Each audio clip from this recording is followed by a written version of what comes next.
Hello students, class 11 accountancy unit 7 financial statement with adjustment हमारा चल रहा था, जिसमें हम क्वेश्चन नंबर 6 को सॉल्व कर रहे थे और इसको हम आज कंटिन्यू करेंगे। बैड डेट तक हम लोगों ने आपको पूरे डिटेल में समझाया है कि किस तरीके से बैड डेट को कब आएगा आपका डेबिट साइड, कब आपका यहाँ पर क्रेडिट साइड में आएगा। ये बातें हमने यहाँ पे कर ली है।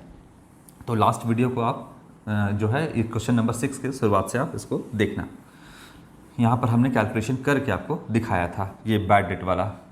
इसके बाद इसके आगे हम इसको कंटिन्यू करेंगे। अब बैड डेट का हो गया, यही चीज़ जो है आपका समझने का है। चलो इसके आगे का जो क्वेश्चन है प्रोविज़न फॉर डाउटफुल डेट्स भी आपका यहाँ पर है। यहाँ पे आपका नेक्स्ट क्वेश्चन में है maintain provision for doubtful debtors 5% है एंड प्रोविज़न फॉर आपका प्रोविज़न फॉर डिस्काउंट एट 2% भी आपका है। नेक्स्ट वीडियो में डिस्काउंट वाला भी हम प्रोविज़न देखेंगे, उसको भी कैसे कैलकुलेट करते हैं। बहुत आसान है, पहले ये सीख लो, उसके बाद वो भी आपका आ जाएगा। तो बैड डेट का या डेटर का सारा काम हमने यहाँ पे कर दिया है। आगे बढ़ते हैं। अब है आपका कमीशन। बैड डेट हो गया है, प्रोविज़न फॉर बैड डेट्स जो है यहाँ पे हमने कैलकुलेट इसको कर दिया है। ठीक है, अब आगे क्या है, कमीशन है ना, देखते हैं।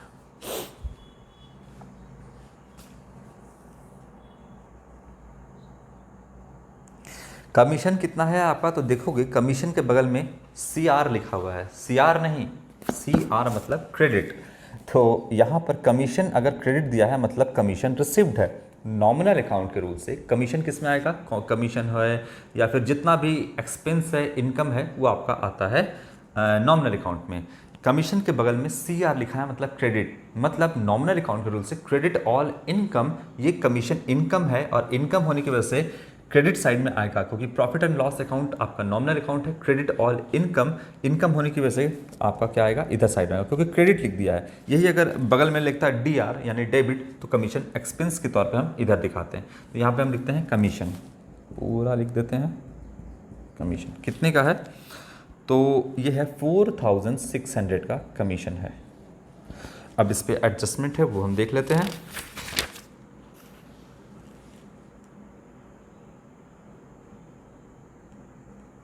कहाँ है, हाँ, एडजस्टमेंट नंबर 1 में बोलता है कि कमीशन इंक्लूड, यानी इस वाले कमीशन 4600 में इंक्लूड है कितना, तो 1600 रुपीज़ इंक्लूड है being commission received in advance, यानी 4600 रुपये में 1600 रुपये हम एडवांस के तौर पे रिसीव करके ले रख लिए हैं इस साल ही, मतलब 2018-19 में कमीशन का जो है आपका 4600 रुपये यहाँ पे हम एडवांस के तौर पे कितना लिए हैं, 4600 है, जिसमें 1600 रुपये एडवांस के यानी नेक्स्ट ईयर के लिए वाला जो है वो इस साल ही हम रिसीव कर लिए हैं। कर सकते हैं, कोई बात नहीं, जितना पैसा आ रहा है समेटते जाओ, उसमें क्या है, रखते जाओ। कभी भी कमीशन या कोई भी पैसा बिजनेसमैन छोड़ता भी नहीं है, हमेशा वो पॉकेट में पैसा आ रहा है तो रख लेता है। तो यहाँ पर भी हम 4600 रुपये रख लिए। लेकिन गड़बड़ वाला बात ये है कि ये 4600 जो है ये पूरा का पूरा इस साल का तो इनकम नहीं है। हम क्या बताए थे मैचिंग कंसेप्ट के हिसाब से कि इस साल का इनकम और इस साल का एक्सपेंस दोनों को मैच करना चाहिए। इस साल का इनकम 4600 रुपये है क्या, अगर हम बोलते हैं कि 4600 रुपये इस साल का इनकम है, अरे बाबू इसमें से 1600 तो नेक्स्ट ईयर का है ना, इस साल आप रिसीव तो कर लिया, लेकिन इनकम इस साल का नहीं है, वो अगले साल का है आपका। तो इस साल आपने रिसीव कर लिया है, तो अगर आप इसको अपना इनकम मान लेते हैं तो बहुत सारा ऐसा इनकम है जो नेक्स्ट ईयर का है, इस साल आपने रिसीव कर लिया, सबको इनकम मान लोगे अपना, तो पूरा प्रॉफिट एंड लॉस आपका बिगड़ जाएगा। आपको इस साल का प्रॉफिट एंड लॉस कैलकुलेट करना है, तो पूरा को अपना इनकम नहीं मानना होगा। 4600 को तो इनकम नहीं मान सकते हैं। इसका मतलब इसमें से कुछ अमाउंट हटाना होगा, माइनस करना होगा। कितना, तो जो अगले साल का लेकर रखे हैं उसको हटा देंगे इसमें से। कितना, 1600 रुपये। किस कंसेप्ट से, तो मैचिंग कंसेप्ट से, मैच ही नहीं कर रहा है, ये अगले साल का है। तो बताइए इस साल कमीशन के तौर पे कितना इनकम हुआ, तो 3000 रुपये जो है माइनस कर दो। 3000 रुपये कमीशन के तौर पे इस साल का इनकम है, 2018-19 का इनकम है ना, इसी साल का मना रहे हैं, 18-19 का इनकम है। ये इनकम जो दिखाएंगे इससे हमारा true and profit and loss account जो है आपका 2018-19 का कैलकुलेट कर पाएंगे। अगर 4600 रुपये को अपना इनकम दिखा देंगे तो कभी भी हम प्रॉफिट तक नहीं पहुंच पाएंगे। ये हो गया 1600 रुपये। नाम क्या दें इसका, तो लिखोगे इसको कमीशन रिसीव्ड इन एडवांस। अपने एडवांस के तौर पे ले के रखा है ना, तो 1,600 रुपये एडवांस के तौर पे ले के रखा है, ये सर पे बोझ है, ये लायबिलिटी क्रिएट कर रहा है, इसीलिए हम यहाँ पे लिखेंगे कमीशन रिसिव्ड इन एडवांस 3,000 रुपये लायबिलिटी साइड में दिखाएंगे, क्योंकि हम ले के रखे हैं तो लायबिलिटी है हमको, है ना। वही अगर प्रीपेड होता तो एसेट होता, हम पहले दे के रखे हैं तो अगले साल देना नहीं पड़ेगा। एसेट ले के रखे हैं पॉकेट में अगले साल का एडवांस के तौर पे, वो लायबिलिटी क्रिएट कर रहा है, लायबिलिटी साइड में जाएगा। कोई भी पैसा एडवांस के तौर पे आप ले के रखोगे पॉकेट में कि लो भैया एडवांस दे दो, तो लायबिलिटी है, क्योंकि आपने जो है वो पैसा एडवांस लेके रखा है, उसका काम हुआ है नहीं हुआ है ये तो बात क्या होता है, अगले साल का काम इस साल कैसे हो जाएगा कमीशन। तो बोला कि अगले साल जो काम करेगा उसका कमीशन के तौर पे जो है हम एडवांस के तौर पे अभी ही रख लेते हैं, ठीक है। हम ये काम करेंगे और एडवांस के तौर पे हम है 1,600 रुपये इस साल रख लेंगे, तो वो लायबिलिटी क्रिएट कर रहा है ना। तो यहाँ पे हम लायबिलिटी साइड में दिखाएंगे, बस इतना ही अभी बताएंगे, ज़्यादा एक्सप्लेन करेंगे ज़्यादा कन्फ्यूज़न होगा। 3,000 रुपये इस साल का इनकम हो गया, इतना ही समझो। आगे अब इसको हम दिखा दिए कहाँ पे, इनकम रिसीव्ड इन एडवांस 3,000 रुपये आपका हम दिखा दिए कहाँ पे, लायबिलिटी साइड में।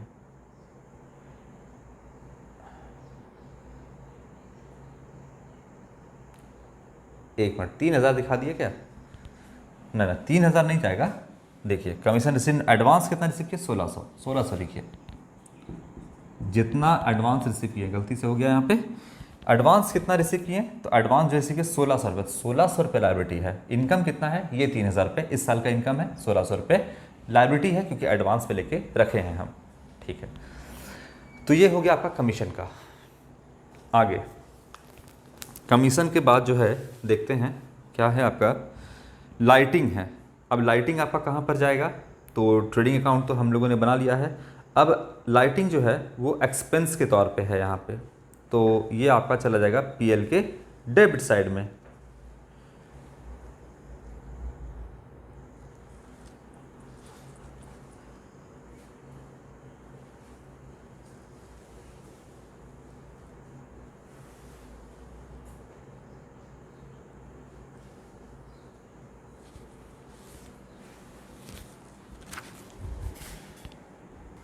चलिए लाइटिंग तो है नहीं इसमें वो नेक्स्ट क्वेश्चन का जो था आपका वो हम यहाँ पे पढ़ दिए, लाइटिंग नहीं है। अच्छा कमीशन हो गया, कमीशन के बाद आपका यहाँ पे वेजेस है, वेजेस का हम लोगों ने कर लिया है। अब आपका इंश्योरेंस है, इंश्योरेंस आपका एक्सपेंस है, एक्सपेंस के साइड में आएगा आपका यहाँ पे 2 इंश्योरेंस। कितना है इंश्योरेंस आपका 8,400 रुपीज़, ये एक्सपेंस है आपका। अब देखते हैं कोई इस पर आपका एडजस्टमेंट क्या कहता है। देखिए एक्सपेंसेस पेड इन एडवांस, आपने यहाँ पे वेजेस जैसे किए थे आपने एडवांस पे किया है, वैसे इंश्योरेंस भी आपने अगले साल का एडवांस कितना पे कर दिया है 1,200 रुपये, यानी 8,400 रुपये में 1,200 जो है वो अगले साल का है, तो इस साल का नहीं है, इस साल से हटा देंगे। मैचिंग कंसेप्ट यही कहता है कि इस साल के इनकम को आप रखिए और इस साल का एक्सपेंस दोनों को मैच करना चाहिए। तो अगर आप यहाँ पर 8,400 दिखा देंगे तो यहाँ पर 8,400 इस साल का एक्सपेंस है ही नहीं, कितना इसमें से इस साल का एक्सपेंस नहीं है उसको हटा देंगे 1,200 रुपये, तो इसको हम हटा दिए। लिखेंगे एडवांस के तौर पे पे किया है ना बिजनेस ने, तो लिखेंगे प्रीपेड इंश्योरेंस, ये हो जाएगा। तो इस साल का इंश्योरेंस पे कितना खर्च हो जाएगा 7,200 रुपीज़ इस साल का इंश्योरेंस का खर्चा है बिजनेस का, तो इस साल का दिखाएंगे प्रीपेड है यहाँ पे, तो एक जगह पे और जाएगा, यहाँ कहाँ लिखेंगे हम प्रीपेड इंश्योरेंस, एसेट साइड में जाएगा, क्योंकि ये जो आपका 1,200 रुपये है ये नेक्स्ट ईयर आपको पे नहीं करना पड़ेगा, सर पे कोई बर्डन क्रिएट नहीं कर रहा है, तो यहाँ पे ये हो जाएगा एसेट साइड में 1,200 रुपये। ठीक, अब आते हैं आगे, देखते हैं क्या है। सन्ड्री डेटर्स हो गया है, loan from x liability side में जाएगा, कोई कहीं से भी आपने लोन लिया है बिजनेस के लिए वो हमेशा लाइबिलिटी क्रिएट करता है। लोन फ्रॉम एक्स कितना है, अमाउंट है आपका 10,000 रुपीज़, 10,000 रुपये यहाँ पे लिख दिए। अब आगे देखते हैं interest on x loan, loan जो है वो लायबिलिटी होता है और इस पे किया जाने वाला इंटरेस्ट एक्सपेंस होता है, इसीलिए एक्सपेंस जो है यानी इंटरेस्ट ऑन एक्स लोन ये आपका पीएल के डेबिट में जाएगा क्योंकि ये एक्सपेंस है। तो इंटरेस्ट ऑन एक्स लोन ये कितना है आपका, ये आपका दिया हुआ है 1500 रुपये। इनर कॉलम में लिखेंगे, क्यों लिखेंगे इनर कॉलम में अभी पता चलता है। एडजस्टमेंट दिया हुआ है आपका, देखिए एडजस्टमेंट नंबर 5, 10,000 रुपये का लोन है और बोलता है एडजस्टमेंट नंबर 5 में कि इंटरेस्ट जो इस पे है वो 18% पर एनम जो है इंटरेस्ट इस पे लगेगा। तो 10,000 पे 18% जो है परसेंट ये इंटरेस्ट लगेगा एक साल का। तो एक साल का कितना इंटरेस्ट बन जाएगा, 1800 रुपया is equal to 1800 rupees expense के तौर पे यहाँ पे होता है। तो एक्रूअल कंसेप्ट ये कहता है कि भले ही आपने दिया हो या ना दिया हो, बताइए 2018-19 जो कि आपका फाइनेंशियल ईयर है, इस साल का इंटरेस्ट के तौर पे कितना एक्सपेंस होना चाहिए था, 1800 रुपया। तो एक्रूअल कंसेप्ट कहता है कि आप 1800 को ही अपना एक्सपेंस मानिए, भले दिया हो या ना दिया उससे कोई मतलब नहीं है। तो यहाँ पर दिया कितना गया है, इंटरेस्ट 1500 रुपया, इसका मतलब 1500 रुपया तो 1800 रुपया कितना होगा, और 15, 16, 17, 18 यानी 300 रुपया अभी तक नहीं पे किया गया है। तो पे करना था, पॉकेट से पैसा नहीं निकला है, तो ऐसा नहीं है कि इसको अपना एक्सपेंस मानिएगा नहीं, तो फिर आप ट्रू प्रॉफिट एंड लॉस और ट्रू फाइनेंशियल पोजीशन बिजनेस का नहीं कैलकुलेट कर पाओगे। इसीलिए क्या कहेगा कि आप अपना टोटल एक्सपेंस को दिखाइए, एक्रूअल सिस्टम ये कहता है। तो बताइए 300 रुपये ऐड कर देंगे तो इंटरेस्ट ऑन एक्स लोन जो हम पे करेंगे, जो एक्सपेंस है हमारा वो कितना है, 1800 रुपये हमको यहाँ पे दिखाना है। तो 1800 रुपये हमने दिखा दिया। एक्रूअल सिस्टम यही कहता है कि दिया हो या ना दिया हो टोटल अपना एक्सपेंस मानिए। मान लिए जिसमें से 300 रुपये पे नहीं दिया गया तो क्या लिखेंगे, outstanding interest on x loan, ये बकाया है, अभी देना बाकी है। तो 1500 रुपये दे दिया गया है, ये तो एक्सपेंस है, 300 रुपये देना बाकी है। तो बताइए एक्रूअल कंसेप्ट के हिसाब से टोटल एक्सपेंस कितना हो गया, 1800 रुपये टोटल एक्सपेंस हम इसको दिखाएंगे। ये अभी चूंकि नहीं दिया गया है तो एक लायबिलिटी क्रिएट कर रहा है, क्योंकि देना तो है ही, इसीलिए हम यहाँ पे लायबिलिटी साइड में लिखेंगे इंटरेस्ट ऑन एक्स लोन। आप ऐसे लिख दीजिए outstanding interest on x loan, outstanding interest on x loan, ये हो गया 300 रुपये। यहाँ दिखा देंगे आपको, क्योंकि आउटस्टैंडिंग है, बकाया है, लायबिलिटी क्रिएट कर रहा है, वहाँ पे हम दिखाएंगे। क्लियर है बात। ये हो गया आपका इंटरेस्ट ऑन लोन का कैलकुलेशन। तो आप इसको ऐसे भी दिखा सकते थे, लोन फ्रॉम एक्स 10,000 रुपये इनर कॉलम में, आउटस्टैंडिंग इंटरेस्ट ऑन लोन 300 रुपये, तो 10,300 दिखा सकते थे। आप इस तरीके से भी लिख सकते हो और ऐसे भी लिख सकते हो, कोई बात नहीं। आगे देखते हैं क्या है आपका।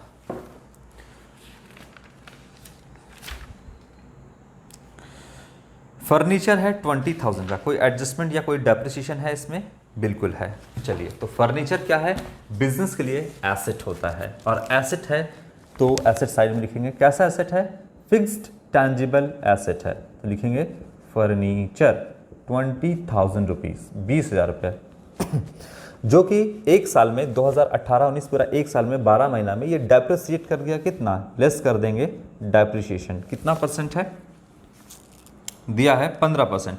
तो 20,000 का अगर आप 15% निकालोगे तो 3,000 रुपया आपका आएगा, लेस कर देंगे 3,000। तो अब फर्नीचर कितने का बचा बिजनेस में, 17,000 का फर्नीचर बचा। डेप्रिसिएशन आपका एक्सपेंस है, नॉन कैश एक्सपेंस है। तो जैसे यहाँ पर डेप्रिसिएशन ऑन मोटर कार किए थे, वैसे ही यहाँ पे क्या कर देंगे हम, डेप्रिसिएशन ऑन फर्नीचर, ये हम दिखा देंगे कितना है 3,000 रुपीज़, 3,000 रुपये का हम यहाँ पे फर्नीचर का डेप्रिसिएशन दिखाएंगे, क्योंकि ये एक्सपेंस है। और एक्सपेंस के तौर पे भी कैसा एक्सपेंस है, तो नॉन कैश एक्सपेंस है। जो भी डेप्रिसिएशन लग रहा है फिक्स्ड टैंजिबल एसेट के ऊपर, वो सारा का सारा नॉन कैश एक्सपेंस होता है। यानी इससे हम अपने प्रॉफिट को तो कम करते हैं, डेबिट साइड दिखा रहे हैं तो जाहिर सी बात है अपने प्रॉफिट को कम कर रहे हैं, तो इससे हम अपने एक्सपेंस के तौर पे प्रॉफिट को तो कम कर रहे हैं, लेकिन ये पैसा कहीं भी आपका आउटफ्लो कैश का यहाँ पे नहीं हो रहा है, पॉकेट से कोई भी पैसा नहीं निकल रहा है। इसका मतलब ये पैसा बिजनेस के अंदर ही है। ठीक है, तो यहाँ पर हो गया डेप्रिसिएशन ऑन मोटर कार और यहाँ पे डेप्रिसिएशन ऑन फर्नीचर, दोनों को हम पीएल के डेबिट में दिखाएंगे। चलो आगे देखते हैं। ये तो हो गया आपका। इसके बाद है लैंड एंड बिल्डिंग। 2 लाख रुपए का आपका यहाँ पर लैंड एंड बिल्डिंग दिख रहा है। कोई भी इस पे आपका डेप्रिसिएशन नहीं है, और लैंड एक ऐसा टैंजिबल फिक्स एसेट है जिस पे डेप्रिसिएशन लगता नहीं है। तो बिल्डिंग के ऊपर लगा सकते हैं, लैंड के ऊपर नहीं। तो यहाँ पे फिलहाल कोई भी इस पे ऐसा सच कोई नहीं कहा है कि डेप्रिसिएशन है। तो लैंड एंड बिल्डिंग, बिल्डिंग के ऊपर डेप्रिसिएशन लग सकता है, लैंड के ऊपर तो आपका नहीं लगेगा, क्योंकि लैंड कभी भी उसका वैल्यू डेप्रिसिएट नहीं कर सकता है, उसका वैल्यू कभी भी डिक्रीज नहीं होता है, बल्कि लैंड का वैल्यू हमेशा एप्रिसिएट करता है, वो हमेशा बढ़ता है। तो लैंड एंड बिल्डिंग जो है यहाँ पर, ये आपका अमाउंट है, डायरेक्टली कोई भी एडजस्टमेंट नहीं है इसमें। ये आपका कितना है दिया हुआ देख लेते हैं हम, 2 लाख रुपीज़। सीधा आप आउटर कॉलम में 2 लाख रुपए यहाँ पे एसेट के तौर पे दिखा दो। टैंजिबल फिक्स एसेट है आपका लैंड एंड बिल्डिंग। इसके बाद तो कैपिटल है, मोस्ट इम्पॉर्टेंट, ऑनर का पैसा, कैपिटल। ये है आपका 2,50,000 रुपीज़। इस पर जो भी एडजस्टमेंट होगा फिलहाल हम वो करेंगे। अभी इसमें हम अगर नेट प्रॉफिट आएगा तो ऐड करेंगे, नेट लॉस आएगा तो लेस करेंगे। फिलहाल हम कैपिटल लिख दिए हैं। सन्ड्री क्रेडिटर्स है आपका, लायबिलिटी है सन्ड्री क्रेडिटर्स, लायबिलिटी साइड में लिखेंगे सन्ड्री क्रेडिटर्स। कोई भी इस पर एडजस्टमेंट नहीं है, सीधा आउटर कॉलम में लिख देंगे 91,300 रुपीज़। कोई एडजस्टमेंट नहीं है, डायरेक्टली हम आउटर कॉलम में लिखेंगे। रिटर्न इनवर्ड हमने सेल्स रिटर्न यहाँ पे एडजस्ट कर दिया है, रिटर्न आउटवर्ड भी हमने लिख दिया। कैश इन हैंड यहाँ पे लिख देते हैं हम, जहाँ जगह मिल रहा है कैश इन हैंड। ये आपका कितना है, 16,400 रुपीज़। ओके, अब सारा एडजस्टमेंट हमने कर लिया है। एक बार एडजस्टमेंट को देख लेते हैं हम। पहला एडजस्टमेंट हो गया है कमीशन का, दूसरा बैड डेट का भी हो गया, expenses paid in advance, insurance and wages का हमने कर दिया है, रेंट एंड सैलरी का भी कर दिया है, इंटरेस्ट का भी कर दिया है, डेप्रिसिएशन एंड क्लोजिंग स्टॉक, सारा एडजस्टमेंट हो गया है। अब जो हमारा यहाँ पे होगा, ये हम कैलकुलेट करेंगे profit and loss, net profit और नेट लॉस कैलकुलेट करेंगे, तब जाकर के हम उसको कैपिटल में ऐड और माइनस करेंगे, और हम अपना फाइनेंशियल पोजीशन को भी देखेंगे। तो फिलहाल हमको नेट प्रॉफिट या नेट लॉस कैलकुलेट करते हैं। चलिए कैलकुलेट करके देखते हैं। तो सबसे पहले हम क्रेडिट साइड को यहाँ पर टोटल करेंगे, और क्रेडिट साइड को जब हम टोटल करेंगे तो आपका टोटल आएगा 2,67,100 रुपीज़।